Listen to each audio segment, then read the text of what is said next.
faith in democracy. কি ডেমোক্ৰেসি? আমাৰ নিজৰ যিটো সেইটোতে ঠিক আছে ন? Thank you.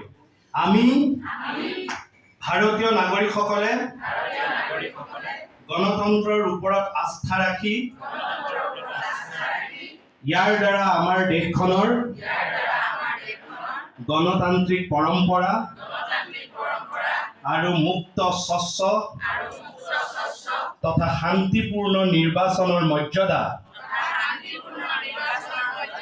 অটুট ৰাখিবলৈ আৰু প্ৰতিটো নিৰ্বাচনতে নিৰ্ভয়ে তথা ধৰ্ম বৰ্ণ জাতি সম্প্ৰদায়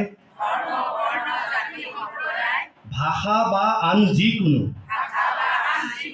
প্ৰলোভনৰ দ্বাৰা প্ৰভাৱিত নোহোৱাকৈ ভোটদান কৰিবলৈ শপত ল'লো। বহুত বহুত ধন্যবাদ। Thank U.